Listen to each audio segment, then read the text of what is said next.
بسم الله الرحمن الرحيم الحمد لله رب العالمين والصلاة والسلام على أشرف الأنبياء والمرسلين وعلى آله وصحبه أجمعين. Alhamdulillah, we thank Allah subhanahu wa ta'ala for allowing us this blessed opportunity once again to be in His house, trying to remember Him and His beloved Messenger sallallahu alaihi wasallam and the pious and the righteous. So, just very briefly, inshallah, for the benefit of the brothers and sisters who participated in the retreat in Umrah, so they can actually understand what we will be doing in this gathering, inshallah. This is specifically a gathering of MURAQBA, and sometimes a little nasiyah is also given for our encouragement. So the actual tartib of the majlis will be it will be different to what we did there, where we was actually collectively going through all the lataifs. So this will be slightly different, but I'll just refresh the methodology again. But what will actually happen is, once the session begins, our Honourable Ustad, they will lead us with some of maybe the protection amals and even the beginning amals. And then when we go into the cleansing of the lataifs, we'll be actually doing this individually. So for about 10 to 15 minutes, we'll be going through the lataifs individually, and at whatever point you feel that you're ready to transfer, once you've completed, then transfer, and then most importantly, find the teacher. And if you're just traveling on the thought and imagination level, then follow the roadmap as we normally do, seek permission from the teacher and visit our Grandmaster Sayyidina Abdulaziz Abdullah, or wherever our Ustad mentions that we'll visit such places, inshallah. And obviously those who experience, then together with the teacher, they'll actually experience. And then give a feedback on the WhatsApp Ibris group that you've already been added onto, inshallah. So very briefly, I'll just remind myself the methodology. So most importantly, the first and most crucial thing is to rectify our intentions. Why are we actually doing this? So it should be solely for the pleasure of Allah subhanahu wa ta'ala. And like we say in the retreat, to actually see and taste is like a secondary kind of intention as well. And then, inshallah, because we're traveling into the spiritual world, we need protection, come under the protection of Allah Azza wa Jal. So we'll firstly recite the protection amals, namely Surah Fatiha once, Ayatul Kursi once, and the last three surahs in this order 3 times: Ikhlas, Falak, Nas, Ikhlas, Falak, Nas, Ikhlas, Falak, Nas. Then we'll actually blow onto the palm of our hands, starting from the head, rub all over the body. After that, we'll go into the 3 mind states. The first mindset being coming into the state of humbleness, and then secondly into the state of thankfulness, and then finally in the state of reliance.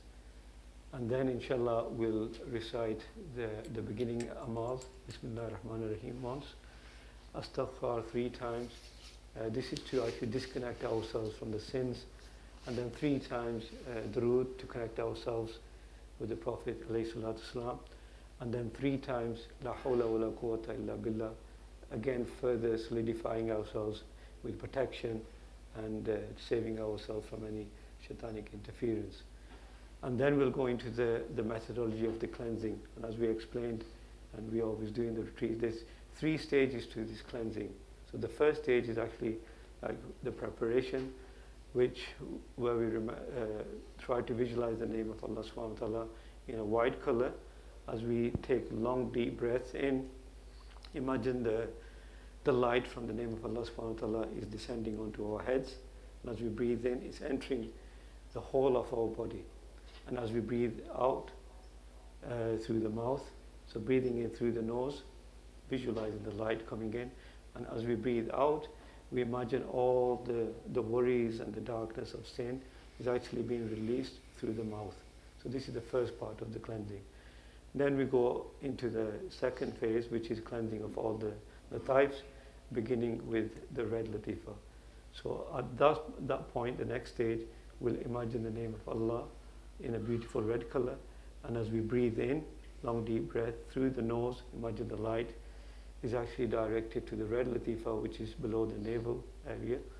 And as we breathe out, we imagine that this latifa is being cleansed, and all the darkness is then exiting from behind this red latifa. So in a similar way, again, it'll be the orange latifa being cleansed, and the name of Allah Azza wa Jal will turn into orange color, and the same process as we're breathing in, directing it, the light to the orange latifa, which is in the navel area, and similarly again, the yellow latifa, which is situated in the stomach area, and then light green. So the name of Allah subhanahu wa ta'ala will change into these colors, and the light will then go into the relevant latifas. So then green in the same manner, and then light blue, which is in the throat area.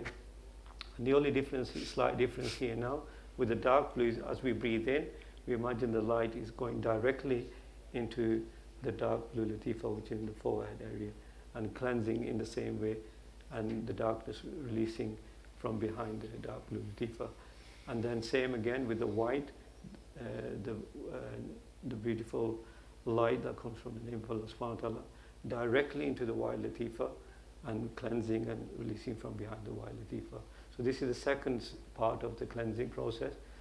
Third part is similar to the first, where we imagine again the name of Allah subhanahu wa ta'ala in a white color, and as we breathe in, so we imagine just like a balloon is being filled with air, we imagine that the nur is filling our body with air, with light. And as we breathe out, just like a balloon becomes light when it has air, we feel our body becoming lighter and lighter until it actually all disappears. And then the only thing remaining is the lataifs, our breath and our spirit. So after this, each one of the latifas, they will disappear. And at that point, then we'll construct our spiritual body, which we are going to travel into the spiritual world.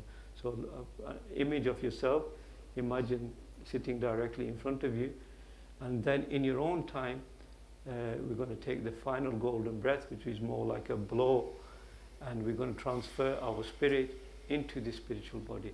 And the mistake what people make sometimes at this point is very important to highlight, is they block themselves, or maybe have not transferred.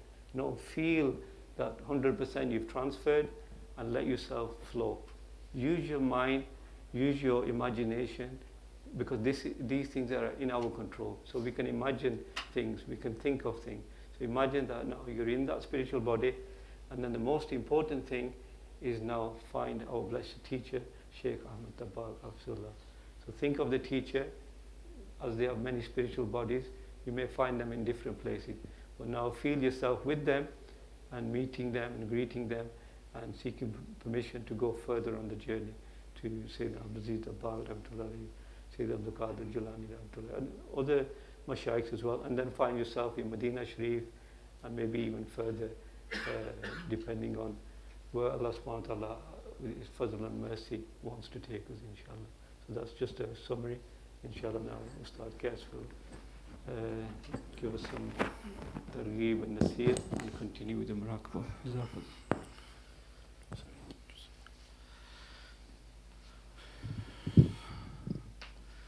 Alhamdulillah Rabbil Alamin, wassalatu wassalamu ala Sayyidil Anbiya wal Mursaleen wa ala alihi wa sahbihi ajma'in, amma ba'd. Really, our gathering here tonight isn't really for any nasiha as such, it's really for us a practical muraqabah that we do, and then we just go through feedback. So, but because there may be some brothers and sisters who may be listening and participating, inshallah, it's just to also get us into the mindset as well when we do the muraqabah. Hopefully we'll try and actually go to the Masjid Nabawi through the mashayikh, with the barakah and blessing of Ahmad Abbaq and Sayyidina Abdul Barahullah and mashayikh. We'll try and actually be in Masjid Nabawi if we try to be and meet Rasulullah sallallahu alaihi wasallam, and then wherever they want to take us. Really, what I thought we'll share with yourself is a hadith mubarakah where, as you know, the Prophet sallallahu alaihi wasallam, when he used to actually, in the old Masjid Nabawi, as a Masjid Nabawi has been constructed, there used to be a dried date tree, bark of a date tree, which used to be upright and standing, and he sallallahu alaihi wasallam used to actually rest upon that date tree, the bark of the date tree, when delivering a sermon, reclining when delivering a khutbah or a sermon. And one day what happened was that one of the sahabiyat, she had a son who was a carpenter, and she said, my son will try to actually, we can see the work has been done here, but we'll try to make a pulpit for you, a mimbar for you, so the next Jummah inshallah you can actually use that instead. When the pulpit was erected and placed, and as he rested on the new pulpit, the Sahaba never could hear something, a strange noise, like a she-camel was crying, weeping and crying, like a pregnant she-camel, the Sahaba described. The Prophet ﷺ, then all of a sudden, imagine a strange scene, during the gathering of the Prophet ﷺ, Sahaba are there, and all of them, they could hear this noise, like a she-camel noise was actually crying. Just imagine this was, there's the pulpit here, well, the pulpit is over there now, but imagine the pulpit is here, and then this is where the date palm tree used to lie, and maybe this is where they used to use to rest. All of a sudden they could hear the noise, phenomenal noise. Where is it coming from? They could hear the noise coming from somewhere. He sallallahu alaihi wasallam came off the pulpit, imagine. The blessed feet came off the pulpit, and then he went to the trunk of the dried date tree and placed his blessed hands on that pulpit, on that tree, and the noise subsided and it went calm again. Now, what happened was, another narration said it was the Prophet used to stand by a tree of a day palm on Friday giving khutbah. Then again, this is what the narration is. So imagine he cried. This is the explanation that we are given by our blessed teacher Shaykh Ahmad Abbaq, that this, for us, me and you, this tree is what? It's not living, it's dry, it's dead. For me and you, it's dead. But for him, for this tree, for the Prophet ﷺ, everything really is alive, because, like I was mentioning the other day, every single thing was created from the nur of the Prophet ﷺ. So it has a nisbah, it has a relationship already. It recognizes the stones, the tree, the birds, the mountains, the hawa, the air. It recognizes this is the beloved Messenger ﷺ. Now this blessed tree, this blessed dry tree, which you could say is dead, it cried for what? By the separation, the going away, by the separation of the Prophet ﷺ. It started to weep because it felt, imagine, it felt the sharfat and the honor that the blessed Messenger of Allah ﷺ leaned on me. The greatest of Allah's creation is leaning on me and using me as a support. And it felt honored, and it felt as if that this is the climax of my existence. But by the going of the Prophet ﷺ, he started to weep and cry.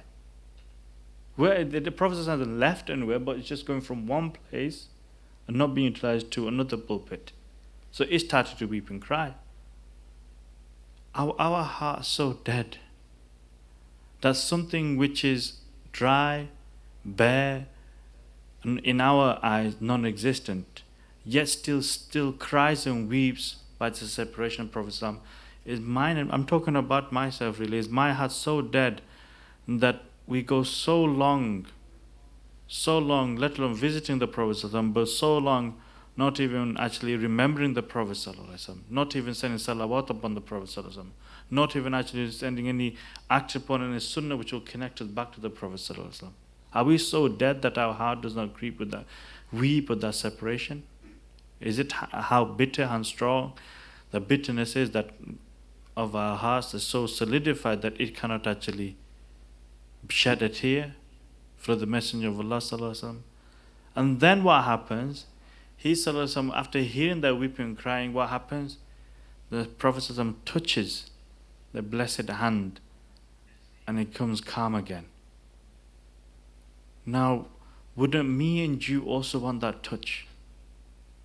That feeling that the companion saying from the Shama'il, that it feels soft like silk when they did Musafa, the blessed hands of the Prophet ﷺ, if not finer. Imagine touching somebody's hand, it felt like silk, if not finer. That's how the Sahaba actually describe in the Shama'il of the Prophet ﷺ, that's how they felt. So what happened was that when they touched the palm, he then spoke to the palm. They said is that, I'm just giving you a meaning that if you want, I can actually make dua, you can become a tree again and live. Or if you want, you can be one of my ummah, then you can be living in paradise and gardens of paradise and be a day tree there where Jannatis can take benefit from you. What an option the Prophet has given. I'm giving you a meaning here is that if we have that longing and the yearning, like the date tree is showing, that it is dead, outwardly it's dead, but by that weeping and crying and the coming of the Prophet and coming to him, he by allowing the Prophet to come to him and touch his trunk, he became blessed, but not only blessed in this life but also in Jannah. Imagine if we allow the Prophet to come into our lives as well, is that how blessed would we become?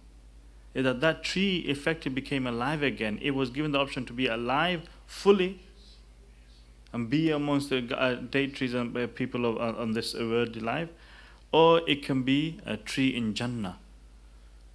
If we allow the Messenger of Allah to come, Sallallahu to come into our lives, allow His love, allow His way, allow His Sunnah to come into our lives and be touched by it, our bodies, our minds, our heart, it allows us to be touched, then we will be forever green and effervescent and shining like beacons of light in this world as well as the Akhirah.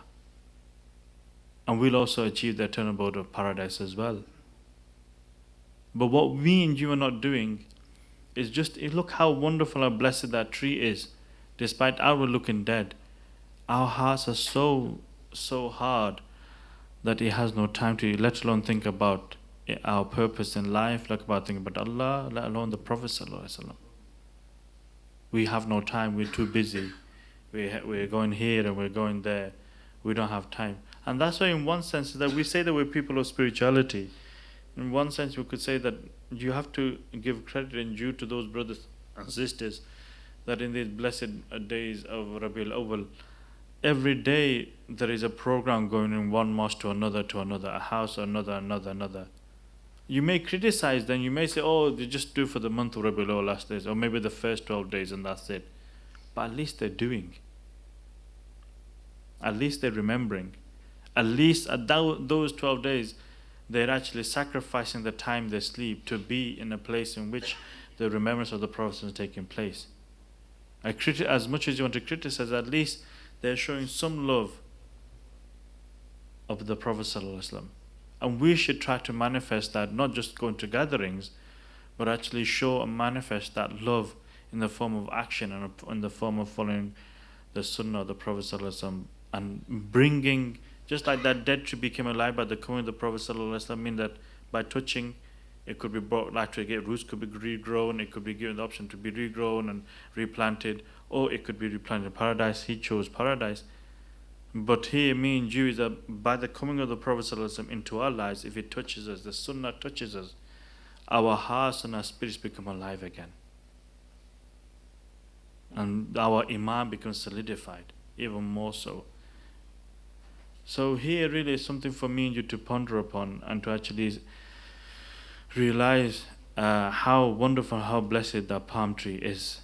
That what a lover of the Prophet ﷺ was, that it felt the sobat of the Prophet ﷺ, and by that sobat going away, it wept and cried.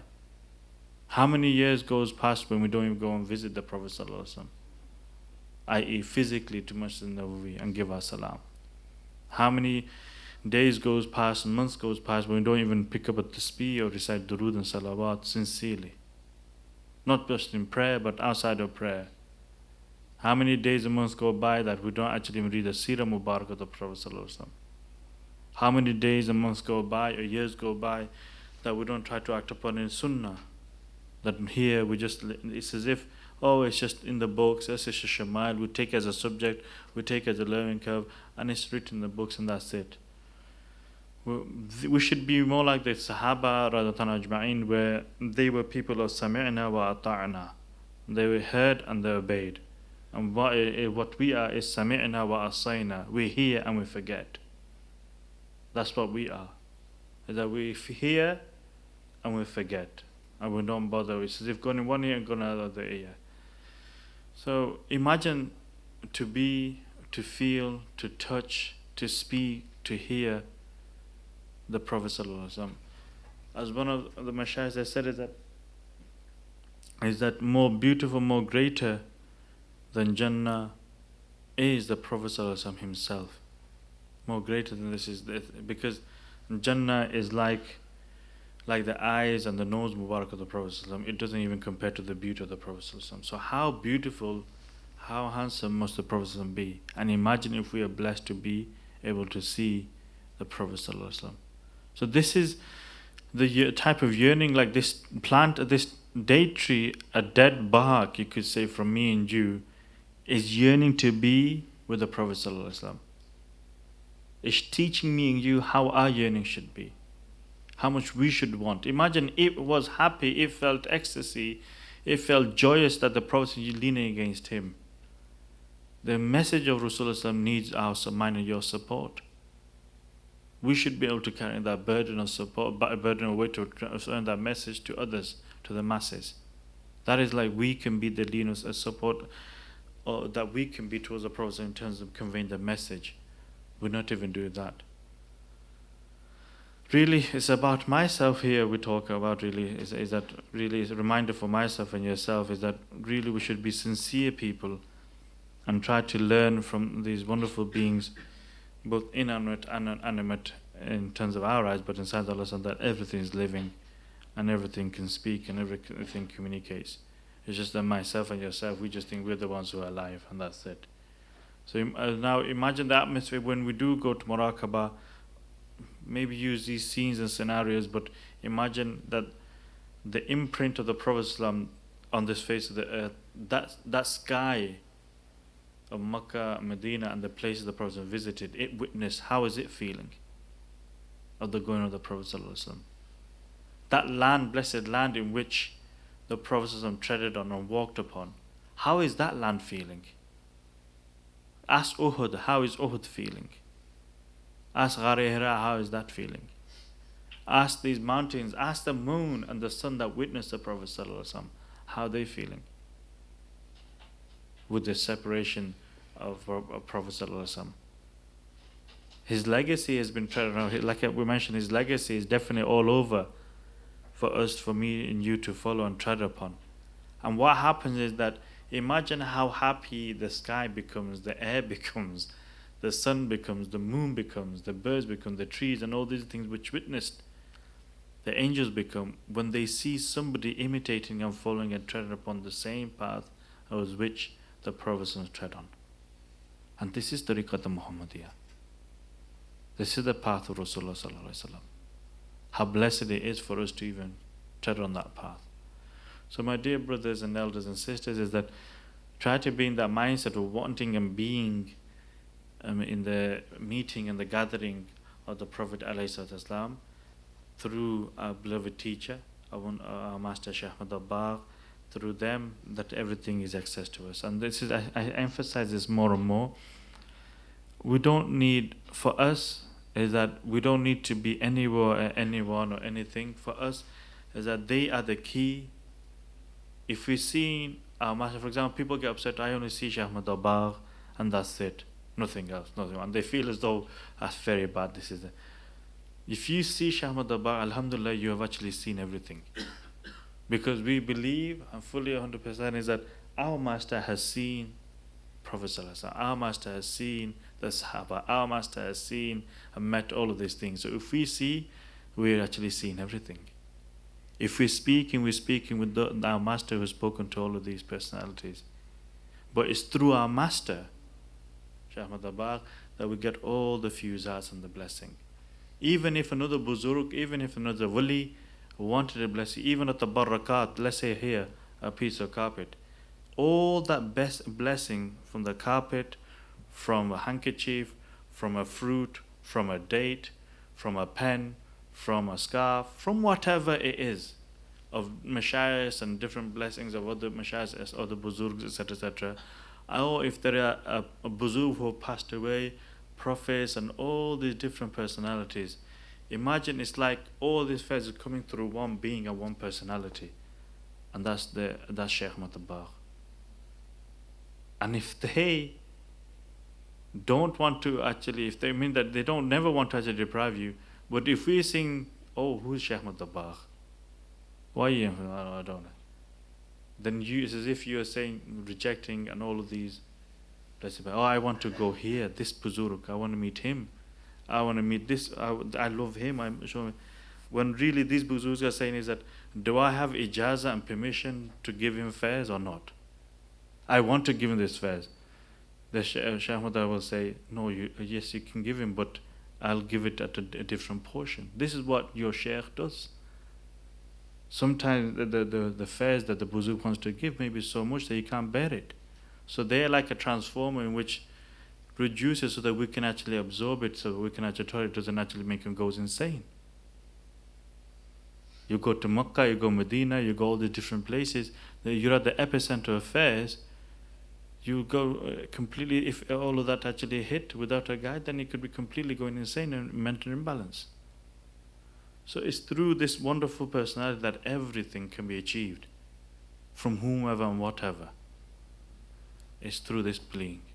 So may Allah subhanahu wa ta'ala enable us all to be in this mindset whilst we actually do the MURAQBA and think of the importance and significance of our wonderful teacher, Master Shaykh Ahmad Dabagh, that is through him that I will achieve everything. Not through my abilities, not through but through him, and by the grace and mercy of Allah subhanahu wa ta'ala that I will actually achieve. Inshallah this. So now we'll actually do the askars of protection. I appreciate some of you are thinking about work and maybe you want to go home, but we just slightly extended it a little bit today. We don't normally do this, but it's just that there may be some new people who are actually here. They may be listening, so it's for their benefit. We just give it a little bit of review.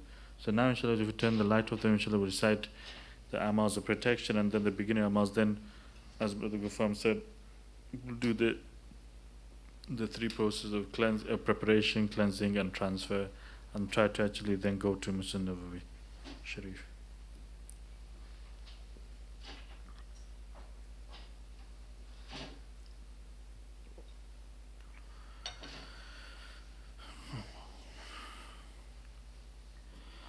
أعوذ بالله من الشيطان الرجيم بسم الله الرحمن الرحيم الحمد لله رب العالمين الرحمن الرحيم مالك يوم الدين إياك نعبد وإياك نستعين اهدنا الصراط المستقيم صراط الذين أنعمت عليهم غير المغضوب عليهم ولا الضالين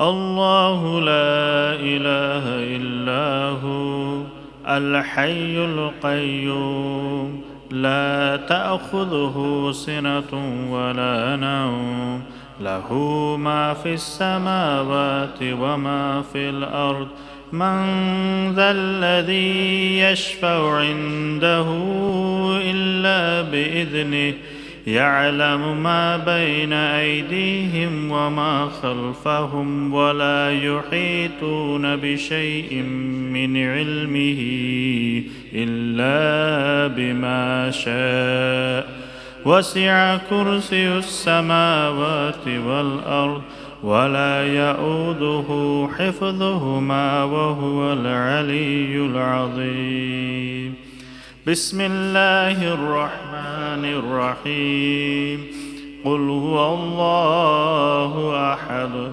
الله الصمد لم يلد ولم يولد ولم يكن له كفوا أحد. بسم الله الرحمن الرحيم.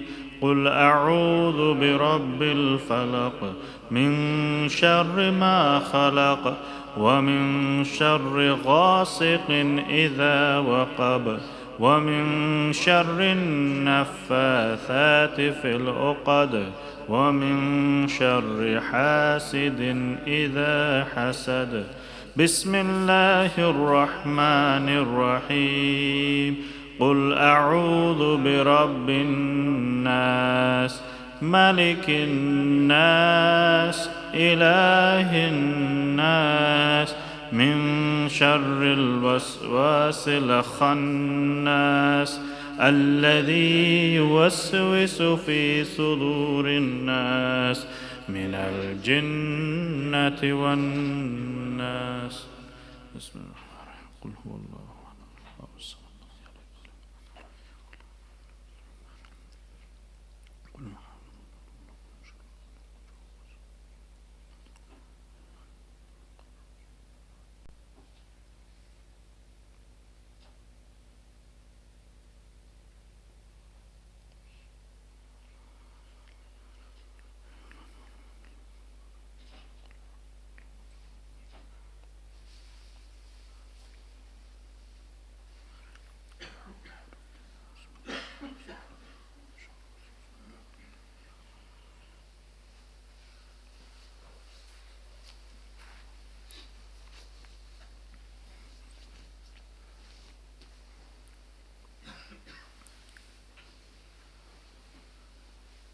Now bring the thought of the state of heart and mind, of thankfulness, of tawadu and reliance of Allah subhanahu wa ta'ala.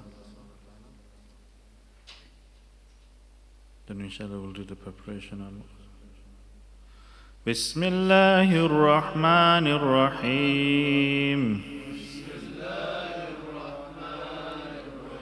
Astaghfirullah. أستغفر الله الذي لا إله إلا هو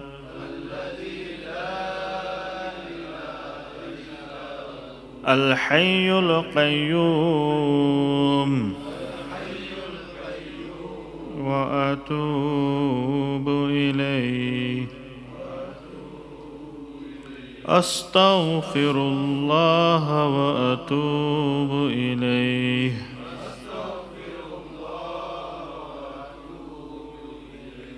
اللهم يا ربي بجاه نور وجهك الكريم وبفضلك العظيم اجمع بيننا وبينك في الدنيا قبل الآخرة.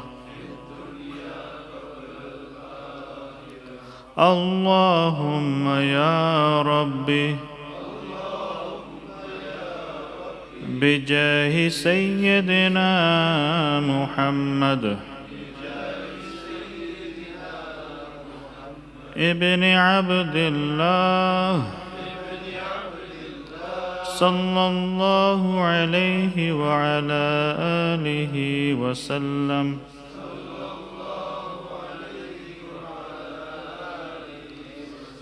اجمع بيننا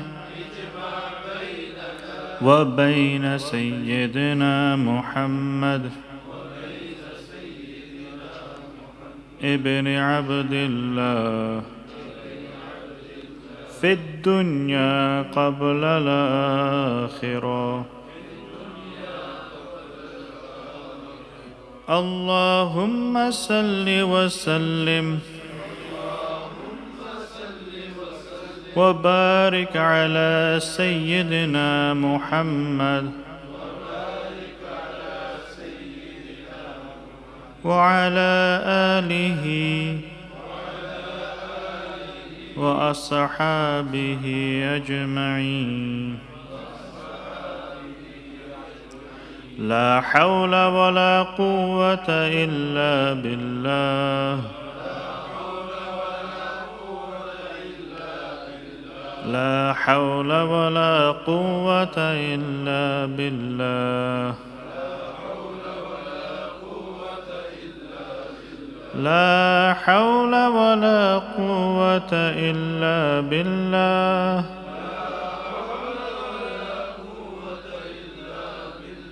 لا إله إلا الله. لا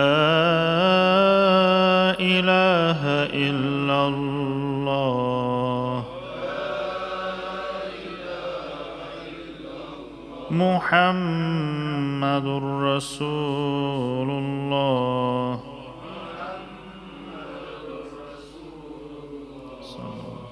صلى الله على محمد صلى الله عليه وسلم. صلى الله على محمد صلى الله عليه وسلم. صلى الله على محمد صلى الله عليه وسلم. صلى الله على محمد صلى الله عليه وسلم. صلى الله على محمد صلى الله عليه وسلم وعلى آله وأصحابه أجمعين. Now inshallah, you may start with the processing of cleansing of the preparing of the lataif and then cleansing. I will do this for about 10-15 minutes or so, and then once you transfer for about 10-15 minutes or so, try to go all the way to Masjid Nawawi and meet the Prophet Sallallahu Alaihi Wasallam. Then inshallah, wherever Allah SWT takes you, then go there.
wherever you are, slowly take the ijazat and permission and bring yourself back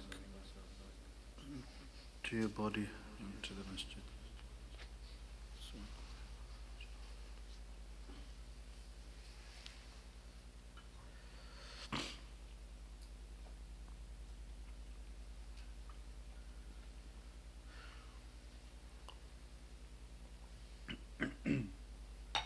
Now if you'd like to give feedback one by one, then inshallah this is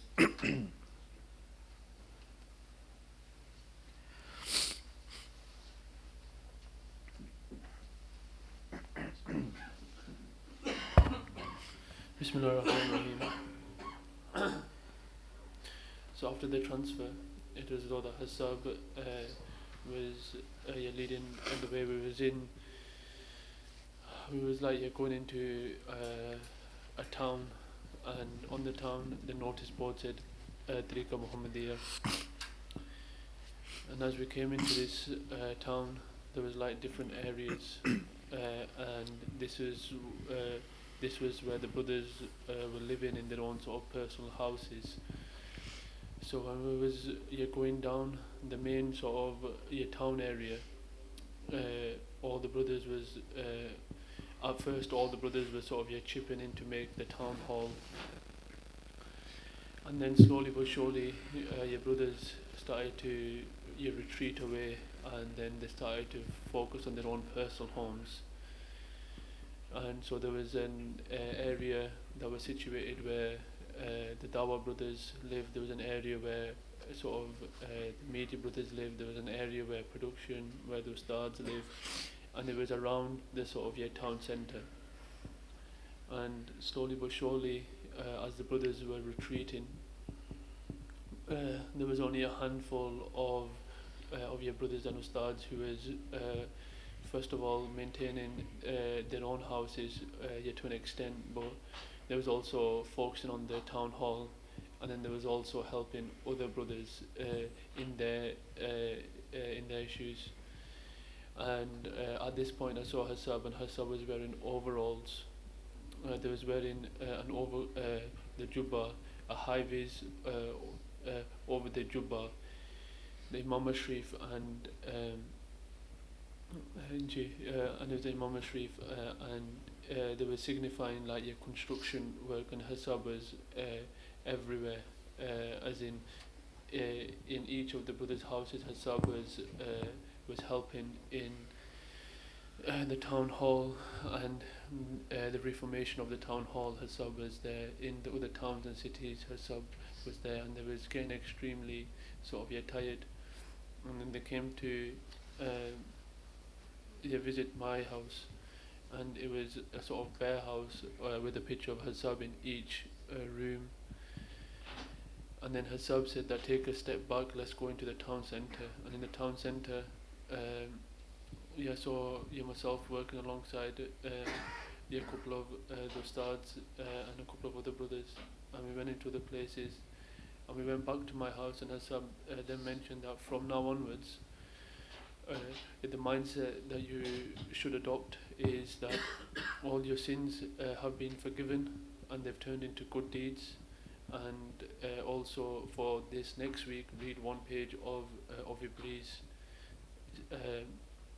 kickstart your amals up again, and this will really sort of help you and signify building your house, and it'll also help in the town project that we're doing.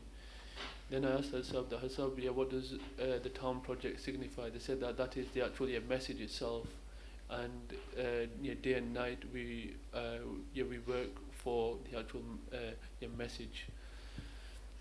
So part of me was sort of really happy, and I sort of started to cry. I said Hasab that I don't sort of deserve any of this, and they said Vaki, that's correct. You don't deserve any of this. However, this is from your Mashaykh, so just sort of be thankful and just practically start up. Then from there we went to and Hasab took us to the Mazar of Sayyidina Abdul Aziz the Bag. rahmatullahi alayh, and after presenting Islam's, I was then sort of remorseful and in that crying state. And Sayyidina Abdul Aziz Tabar rahmatullahi said that, oh my son, there's nothing to sort of cry about, or even to be overly ecstatic about. Just do this and spread my message. And my message is surely that of Sheikh Ahmad Dabag. Then from there we went to the Prophet ﷺ, where there was next to the tree. And at this point, after conveying Islam, I mentioned the Prophet ﷺ that I've not done any sunnah, I've not done anything that's pleasing to yourself, the Mashaykh or Allah subhanahu wa ta'ala. And then they said that, oh my son, you do not worry, that do as Sheikh Ahmad Dabag has mentioned, but also for you is that you stay strong, and you don't let that when the message is there, you keep the message intact, that you don't let anyone change the actual message, or even try to change the message. This is what we live for. Then they took out one of a bunch of the blessed hairs, and they gave that to me. They said that put that in your Mama Sharif. And then they gave a sword that, like Hazrat Ali Karamallah Wajh Kareem has two sort of insertions in it. This had 3 insertions. And then there was a map, and in this map, right, they actually sort of they mentioned a few things. The whole your Mashaykh, from our blessed tariq were actually present. The senior ustads and a few of the brothers were there. And then from there, then Hasabiya showed me a path, and on this path, on the offshoots, there was like pots of gold. So there was quite a few brothers to start off with, and we was walking on this path, and off an offshoot, a few brothers went to the actual gold itself, and then we was carry on walking, and there was sort of potholes, there was hardships, and there was difficulties on the path itself. And again, on the offshoots, some brothers went to the offshoots, and there was about 15 to 20% of your brothers actually sort of made it across to the finish line. And they mentioned that this is our maqsad, that we stay strong. And they looked me straight in the eyes, and they said that, oh my son, this is what we live for, this path, and it's up to us to keep it in contact, and it's up to us to do our duty, what is necessary. And then from there, it was though that Hasab was walking in like a deserty area where there was different sort of kabilas there, and here I saw my body split up into a couple. I saw my body split up into a couple of different bodies. One I was with Hasab, the other I was in front, just fending away. The other body was behind, right in like a mountainous area, so I could have an overview of what's going on and what's happening. And as I'm seeing people are sharpening their weapons, and they're coming sort of closer to Hasab, so I've inscribed on my arrow, do you not think that the Mashaykh are aware? And as I've drawn back and I've shot it, it's gone through a few people's heads, and then Hasab's asked the body that's here next to him that what was actually sort of written on the bow. So I mentioned that, do you not think the Mashaykh are aware? And they said no, don't you write that, please, you still have time, please you come back to the straight path. And it was sort of killing me to write that. as I didn't really want to write it. However, I wrote it, and then as I was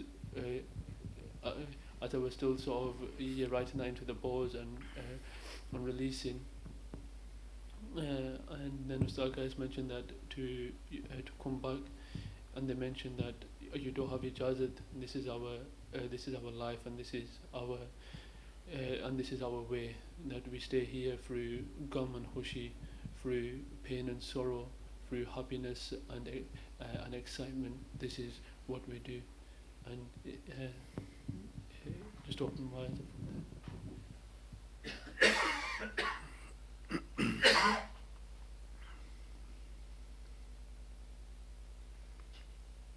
Did you remain or did you stay? When you opened your eyes, were they still continue, or did you actually just completely came back?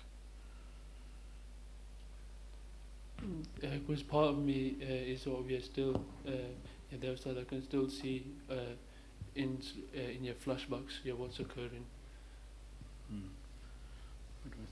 Until they give permission, then irrespective of thinking, then what you do is yes, what you do, open your eyes physically, but still carry on the journey spiritually. You should be able to the physical eye is here and present and recording, but then you carry on that journey with your eyes open until they do give you full permission, ijaza, although it could mean something else as well. But here is that you be mashallah self-explanatory of what's been actually said, they've explained as well, but also a lesson for all is about the tartib and nizam on an individual basis, on a collective basis of what our situation condition is.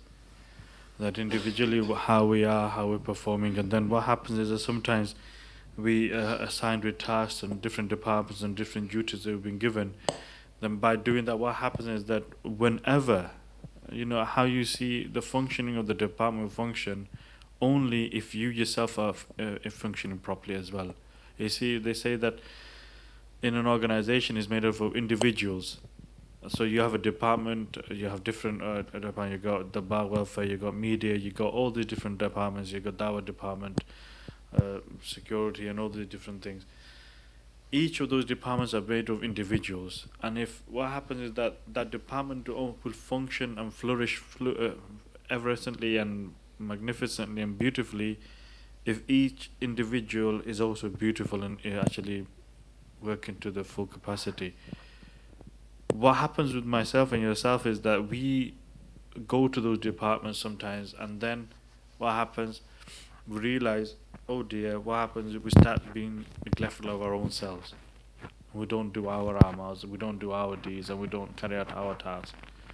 When that happens is that then automatically has effect upon the main duties as a collective, from the individual to the collective. Then you see the collective also slowly deteriorating. Media is not functioning. Oh, the dawah is not functioning.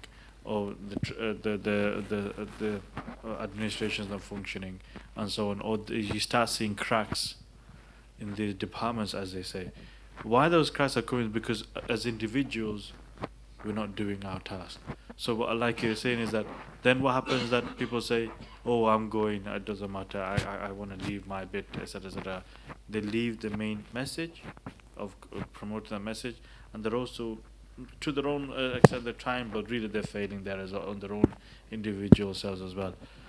So whatever, in other words, the message for myself and yourself is that, yes, you're saying, also I like the fact that you're saying that, you say, Hazrat Sahib, high-vis vest, isn't it? So in other words, that every sign for myself and yourself is, for example, everything that you do, remember who your teacher is. Who is actually the person doing this? Who is the person who actually founded this? Who is the person who actually establishing? Who is the person who's leading this? Don't you ever think that you're above. Don't you ever think that you are equal or anything like that. Don't you ever put that in your head notion. High vis is so that, I like the word high vis because it should clear as daylight. You can see who the teacher is, who the leader is, who the guide is, who the sheikh is, no matter what. And you're seeing that everywhere. That's how effective they are. We are just support. We are the soldiers, as they say in Congo, soldiers in support, to give that little bit of support. But make it clear and know that who the guide and the teacher is, Don't you ever let anything come in your head that you are and whatever. No, always remember your position and place, and remember who the teacher is. Secondly is that on an individual basis, if you start slacking and if you stop performing your task, then the collective also have an effect as well. The collective, i.e., the town hall you're saying is not it's not constructed properly. People are left. Only few people do the task. So help yourself first, and then help others. Do your own individual amals, and then you'll see everything else functioning and falling into place. If you stop and if you think, oh yeah, I will focus on this, and you start forgetting your own self and your own deeds and your personal journey, you will crumble and also have an adverse effect on the message as well. What will happen is that really in reality is that you won't have such adverse effect. Allah SWT will just replace you with somebody else. Myself, yourself. Allah SWT does not need myself and yourself. We need Allah, we need Rasul on the deen in our lives, we need our masters in our lives. They don't need us. They're still, like you're seeing, that they're still carrying on with the message wherever, yes, they'll still carry on. It's me and you who can be that support if we actually want to be. Then you're seeing the other aspects, which is also self-explanatory as well. You don't need to focus on worry so much. The arrow you're seeing when you return, know that your sheikh, know that what was it? Know that my master, your master is the masters can know exactly what you're doing. Yeah, then changing it to, please. What is it? Please be aware. Please, you have time to change. So, in other words, is that sometimes is that one is going through the jugular and say, that's it, who are you, what is this, etc., etc. You're going for the jugular. When you're doing dawah to brothers, sisters, our own brothers, our own sisters, our spiritual brothers and sisters, know that the Shaykh knows exactly. Know that you're scaring them. The tactic is of scare and fear. You're sending the arrow of fear and actually of aggression and fear in one place. What they said is that make it gentler and say please. In other words, if you're doing dawah, and especially when you're actually conveying the message to others and doing dawah and journeying for evil, mannerism. First and foremost, have the manners and etiquettes and be mellow in that. Not so harsh in that tone, but mellow in the tone, and have mannerism in there when you actually showering that spear or that arrow. Is that actually with manner, with the etiquette, and also pleading that as a shafaqah, of a compassion, so that the person, when you say, for example, look at the change, no is an order, or please is etiquette. No automatically is judged as an order. Either you can actually be fearful, but also you can be rebellious as well with that. But if you say please, it actually entices the person to think and to ponder. You understand? So it's all about etiquette when you're actually enjoying forbid evil. Sometimes etiquette should always be in place, and also your mannerism should be there when you're actually enjoying forbid evil, and also reminding others as well and giving dawah. That should always be at the forefront. Your etiquettes be at the forefront of when you're giving dawah. Never forget that. Inshallah, next.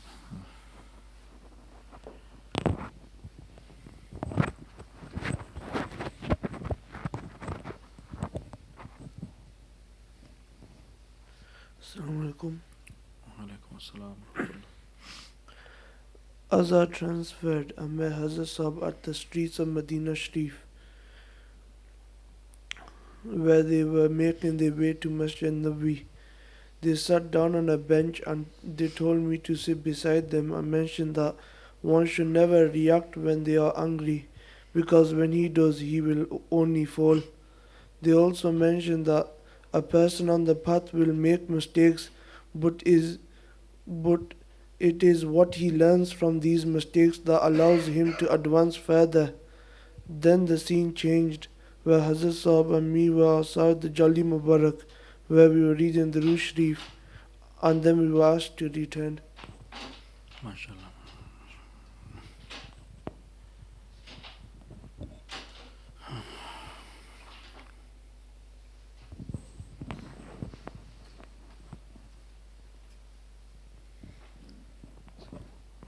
I transferred and found myself in a desert with a few other brothers. I looked for the teacher but could not find them, but could feel a strong presence. They were with me. We were walking in the desert and many of us were stumbling while walking due to the intense heat and were wounded in various parts of the body. Many had collapsed and some were still walking. I tried walking further but my body felt very weak and I had collapsed in the desert. After a few minutes I could see a beam of light in the distance getting closer. As the light came closer, it was our blessed teacher and many stars beside them. The teacher walked towards us and picked us up. I then found myself in a tent and the blessed teacher was treating me and taking care of the wounds by putting some form of cream on them. At this moment the scene changed. I then transferred to the mazar of the blessed grand teacher. I was inside wearing fully white clothes. I then heard a voice and it said, "Be firm and stand strong." After this the scene changed.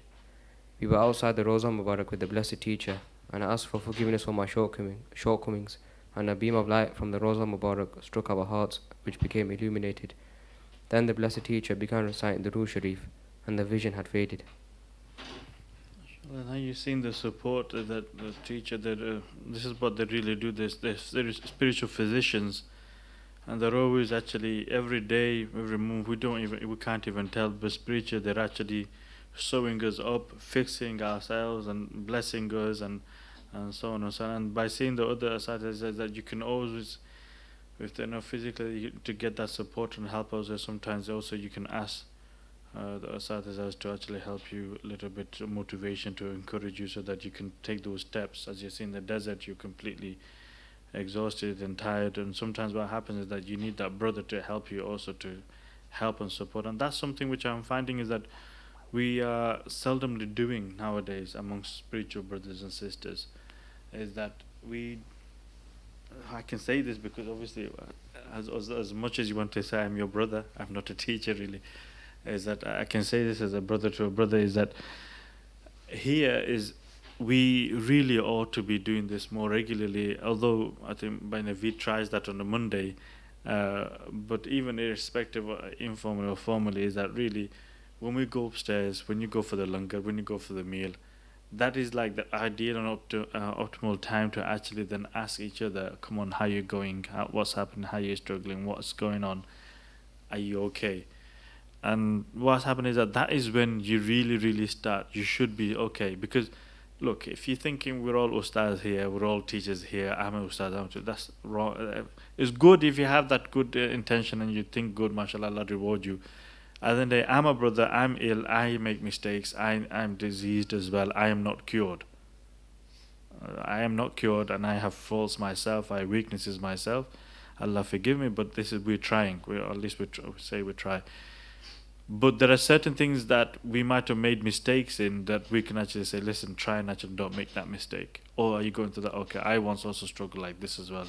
There was a way in which advice that Azab actually gave, actually maybe you should try like this, that might help. I'm not, basically is that as a brother should, what you like for say you should also want for others, is that I would have wanted that from what telling me. If I knew that, oh, wait a minute. For example, I'm trying to actually hit the target, but I get the hammer and I miss it. And then somebody says, well, why are you trying to do this? Is that if you actually use this guide here and touch this string, when you hit it, you will fall on the target. Oh, thank you very much. Why didn't you tell me that? I realized that. So sometimes you're trying to actually achieve something, or you may be failing on something, like Brother Naveed says every Monday. But for some reason, nobody's going to come up to Brother Naveed because everybody's too shy and they don't want to. Because we've all made it the formal tariq, meaning that we're all outwardly, we're all come here, we see each other's faces, but we don't really want to know each other. Reality is this, isn't it? What we supposed to be doing is that we should be embracing not just a hug, how are you, a real concern is how you doing, you okay, but really get to know each other, i.e. bond with each other, get to know each other, spend time with each other, go out with each other, actually spend, so that then we can actually have that that humanistic feel, not just like a superficial, we're in a tariq feel, like it's like some sort of like a cult or something. It's not like this. It's brothers. We should have empathy for one another. If you hurt, I should feel that hurt. If you're in pain, I should feel that pain. If you're in joy, I should also feel that joy as well. But what we're doing is that We say Assalamu alaikum, okay, he's a teacher, don't go near him, he's a brother, I'll sit with him. Or he's a thingy, he's actually one of the senior brothers, and he's a new brother, I'll sit with the new brother, I won't sit in case he says something. You know, I hear that there's some notions that people start saying, oh, I hear that these brothers can do these sort of scans and all these other things that I don't want them to see me. So people run away. So all this notion, just get it out, leave it, and actually spend and be like brothers with that love and sincere want to benefit. Like what did Hasab say? Is that one of the things that you should have in your heart? One of the sunnah is that if you want all these problems to go, is that in your heart make intention that I want to benefit anyone and everyone. And maybe it could be a joke. You benefited a person.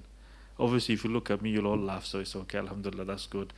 So that's Alhamdulillah. I think I make you all smile by looking at me. That's good. But what I'm trying to say here is that wonderful sohbah that we should have with one another, we have that with Abdul and Dave and Barry, but we don't have it with our own brothers or sisters. You know, the spiritual brothers and sisters.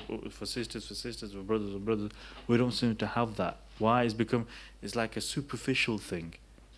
Really ingrain yourself and try to get to know each other on a humanistic level, and then you'll realize, hey, wait a minute, so how you get along? Yeah, I'm actually getting along with this.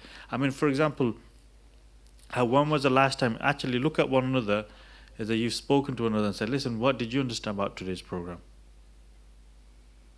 Apart from teachers and ustads or whatever, look at one another. When was the last time you said, listen, what did you understand from what Hazab said? We don't. The muzakara is not there. Why? Because I'll just let you into something, is that the Aimas and all these great, you're already gonna fall asleep, so I won't elaborate any further. Anyway, reminding yourself of the teaching of Hazrat Sahib, of the teaching of our beloved teacher, is only going to increase our understanding and love for the teacher. So what you're doing, you're increasing love. Because the more you remember someone, the more muhabba increases for that person. With tazkirah, with dhikr, love develops. That's why you're told to do Allah, Allah, hu, haq, haq, hi, hi. All these dhikr azkar. What name are you doing? Dhikr of whom? Allah subhanahu wa ta'ala. Why? You're forcing yourself to remember, so the love and connection and actually intimacy creates and builds.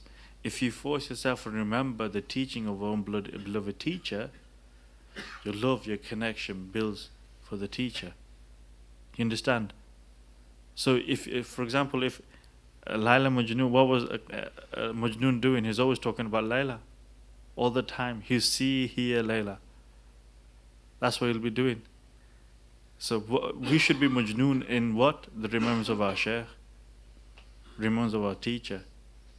Every little thing, every little aspect. We should be doing that as brothers. What we're doing is that, come on, yaar, give me a business tip. Oh, how much can we make? I know you're all probably going to Rajasthan, but we won't need to do that anymore. Maybe Haji Ramzan when he's here, probably be going to him now as well. But really, is that this is where we should. Yes, this is good. I'm not saying that's bad. I'm saying that's good. Alhamdulillah, it's good. But to feel that empathy, to feel that union and unison of being brothers, that what is that commonality, that thing that bonds us together? It's as a sub. And if you keep them pivotal at the forefront of your relationship, then you can tolerate anything and everything. You understand? Anyway, next brother.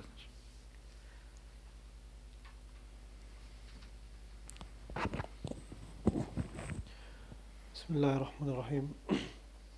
Firstly, I transferred and immediately I started to feel quite uneasy, and I straight away remembered the teacher, and I embraced them immediately out of like a panic that I just wanted to be close to them, and I didn't want to see anything, so I pressed my eyes and head against their chest, and then I started to like a spiral motion I started to feel, and then I raised my eyes and I could, as though I was seeing through the eyes of our blessed teacher, and there was like different lights and fuzat. I could see different names of Allah subhanahu wa ta'ala that I'd not even known that existed. And then I pressed my head against the chest again, and then I started to see different sifat of the Prophet sallallahu alaihi wasallam. And then I carried on doing this until we got to saw the sifat of our blessed grand teacher Sayyidina Abdul Aziz Dabbagh rahimahullah. And then I did it one more time, and I could see straight, I saw into the blessed heart of our teacher, and all I could see was just Allah subhanahu wa ta'ala and our blessed tariq logo. And then I pressed my head against the chest again, and I found myself on a like a battlefield, but it was as though mapped out and drawn. Like there was boundaries, and there was opposition, and there was our brothers on one side and the opposition on the other. And I was just trying to stay as close to them as possible. And on the far side, behind the enemies, were the Prophet ﷺ, the Masjid and the Masjid Nabawi. And when they said to me, just now you can go on to the battlefield, and as I just took one step on, they said, now come back, my son. So then I went straight back to them, and then they sent another brother, and then they walked a few steps in, and Hassab called them, and they didn't respond to Hassab. And then one of the enemies actually cut them, and he fell to the ground. And then Hassab said, now go and collect his whatever is left of him. And then I picked the person up, and then I took them back to the blessed teacher, and our teacher repaired them, and they sent them out again and again and again. And the same kept on happening over and over again. I just kept on bringing this body back. And then they said to me, what do you think is happening? And out of shyness, I didn't want to say anything.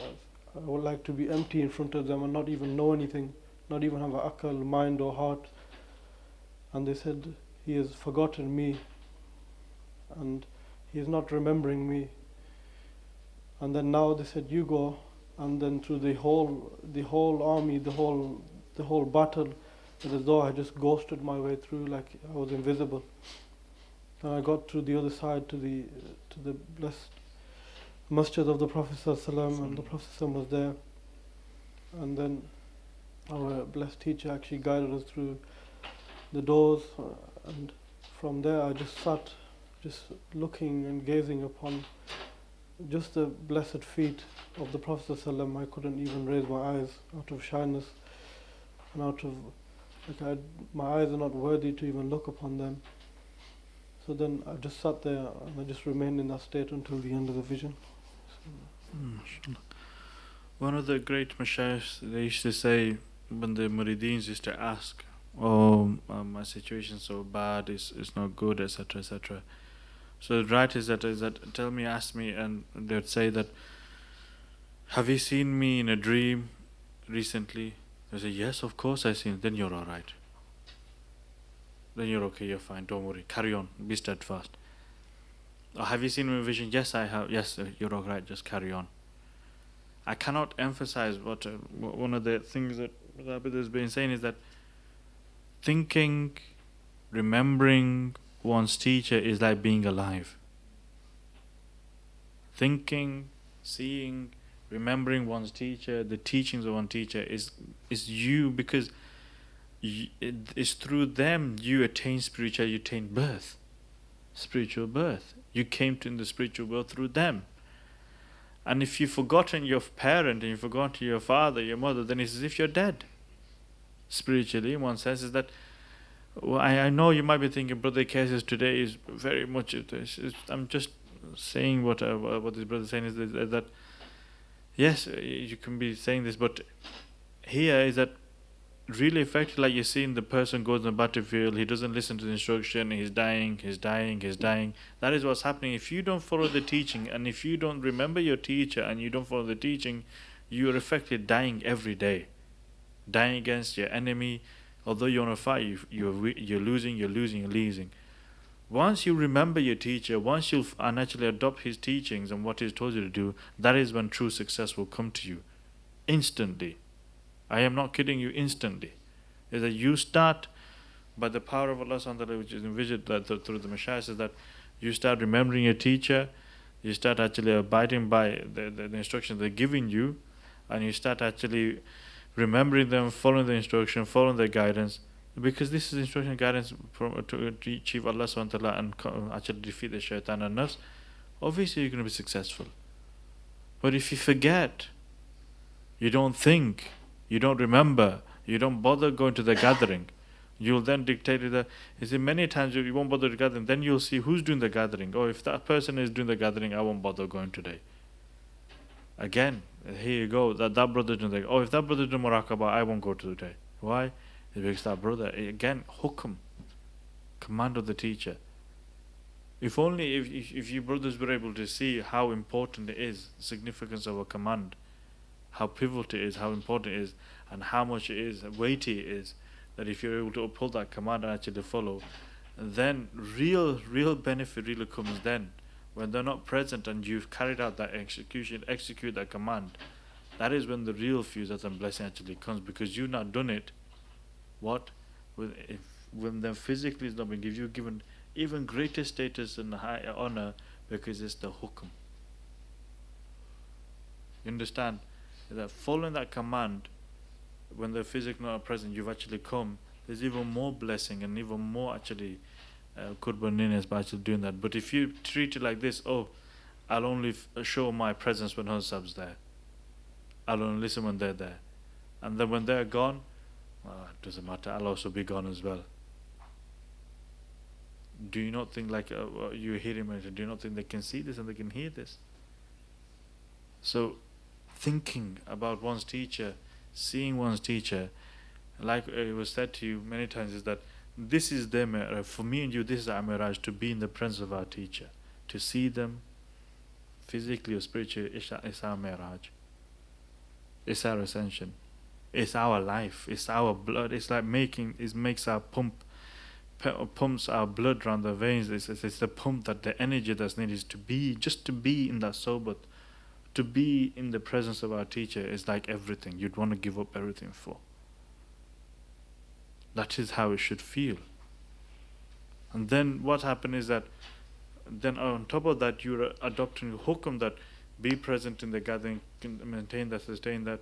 And if you come with the same level of intention and same level of devotion, that person's love will only increase, and that person's obedience will only increase, and that person's support will only increase.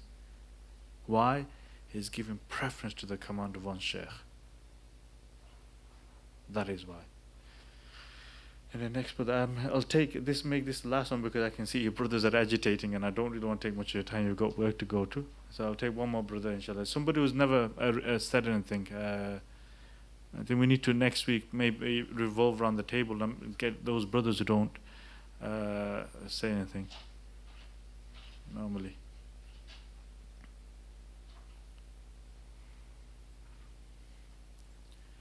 I think Brother Nadeem wanted to say something. Is he eager for the mic? You wanted to say something, Nadeem? He's looking for the microphone. Were you looking for the microphone, Nadeem? Oh, sorry. Yeah, you can pass the microphone to Brother Nadeem if you want to.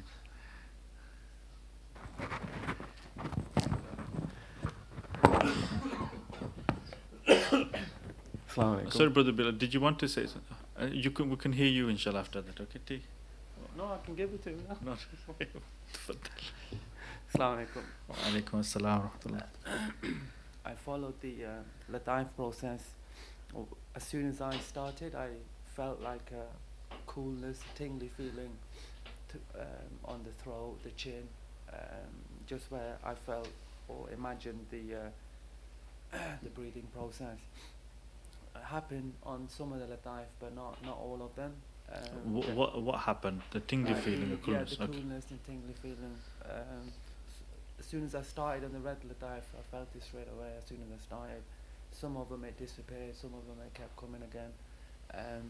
As soon I managed to transfer, As soon as I took the golden breath again, I felt my body went very, very light.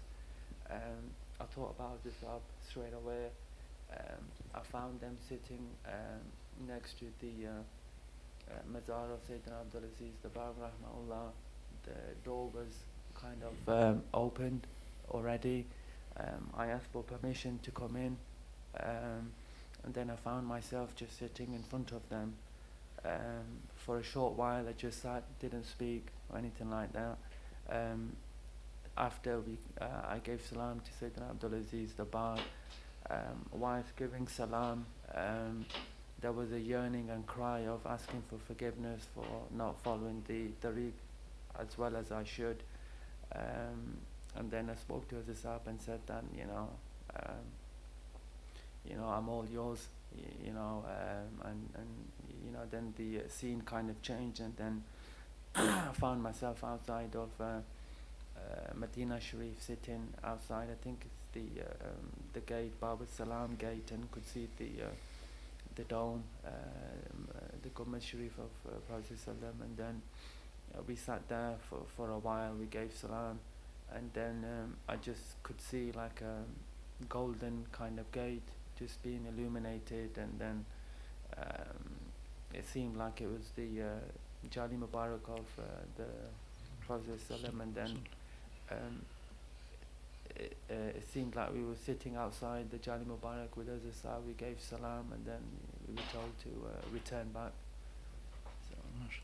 One thing that you can learn and understand from that is that mashallah is good, is that always open up and pour up. Sometimes obviously you don't get the chance, but in MURAQBA it's a beautiful thing that you can open up your inner, how your thoughts are, feelings are. Once you do that, alhamdulillah, you'll feel a lot relieved, as well, as if a burden of weight has been lifted. Like a lot of you are now feeling, alhamdulillah, if you don't know, is that you're feeling lighter, and alhamdulillah, burden will lift because you've now opened up and actually seen and experienced. Did you see instant at the moment when you said what? I am now all yours. In other words, when a person really truly submits to the teacher, makes intent and submits fully, that is when you become, that they take you towards the Prophet ﷺ, because submission is key. Submission to one teacher is key to access Prophet ﷺ. If you cannot submit to one's teacher, one's spiritual guide, then you will not be able to submit to anyone else, or actually submit to the Prophet ﷺ. So that is key. In order to achieve the Prophet ﷺ, you need to submit. That's the message is being given to you, is that actually submit to one's teacher and their teachings, and then inshallah that is how you'll achieve the nearness and love and the qurb of Prophet ﷺ. Okay, inshallah we'll stop here unless there's any brothers who are eagerly wanted to relate. Otherwise we'll pause here. I know you all probably want to go back to your homes and houses, and you got work to go to as well. Anybody else? No? Okay, maybe next week, inshallah. We'll have compassion upon Brother Saeed today.